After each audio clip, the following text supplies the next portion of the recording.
Welcome to Mahi's kitchen. ఇవాళ మనం చేయబోయే రెసిపీ క్యారెట్ పరోటా.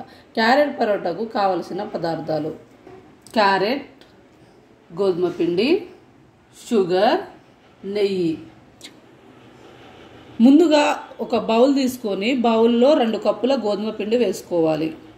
కొంచెం సాల్ట్ వేసుకోవాలి, మిక్స్ చేసుకోవాలి. ఆ తర్వాత కొంచెం వాటర్ పోసుకొని చపాతీ పిండిలా ముద్దలా కలుపుకోవాలి.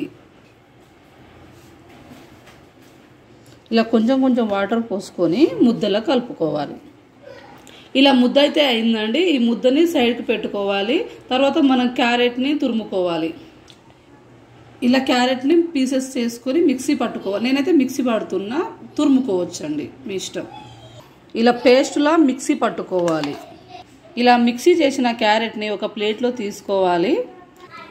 ఇప్పుడు ఈ క్యారెట్ ముద్దని ఏంటంటే మనం ఫ్రై చేసుకోవాలి. ముందుగా గ్యాస్ ఆన్ చేసుకోవాలి. ఒక పెనం వేసుకోవాలి. ఇది వచ్చి 1 స్పూన్ ఆయిల్ పోసుకోవాలి. ఆయిల్ వేడయ్యాక క్యారెట్ పేస్ట్ వేసుకోవాలి.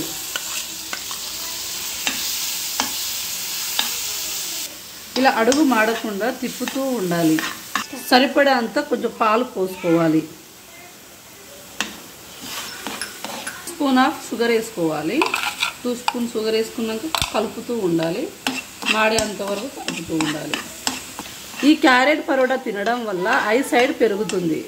ఈ పరోటాని పిల్లలు అయినా పెద్దలైనా చాలా ఇష్టంగా తింటారు. మీరు కూడా మీ పిల్లల కొరకు చేసి చూడండి. ఇందులో శనగపిండి కూడా కలుపుకోవచ్చు. శనగపిండి దేనికంటే దగ్గర అవ్వడానికి సహాయపడుతుంది. పైనుంచి కొంచెం నెయ్యి వేసుకోవాలి. ముద్దలా అయిపోయిందండి. నేను పక్కన పెట్టేస్తున్నా. గ్యాస్ ఆన్ చేసి పెనం పెట్టుకోవాలి. 5 మినిట్స్ నానబెట్టిన పిండి ముద్దని ఇలా ముద్దలా చేసుకొని మనము ఇలా పీట పైన ఒత్తుకోవాలి. చపాతీలా చేసుకోవాలి.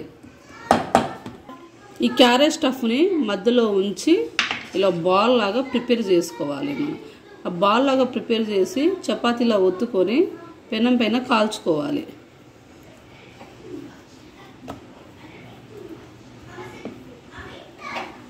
పెనం పైన నెయ్యి ఇలా రాసుకోవాలండి. మనము పరోటా కాల్చుకోవడానికి నెయ్యి ఇలా రాసుకోవాలి. ఇలా పైనుంచి నెయ్యి అప్లై చేసుకోవాలండి. ఇలా పరోటా కాలినాక కన్నిచ్చుకో 2 వైపులా బాగా కాల్చుకొని తీసుకోవాలి. ఇవి కాలేంత వరకు అన్నీ చేసుకోవాలి. ఇవన్నీ మిగతా పిండి అన్నీ చేసుకోవాలి. ఫైనల్లీ మన క్యారెట్ పరోటా అయితే రెడీ అయిపోయిందండి. లైక్ చేయండి, షేర్ చేయండి, సబ్స్క్రైబ్ చేయండి. థ్యాంక్ యూ అండి. మీరు కూడా రెడీ చేసి చూడండి. Thank you.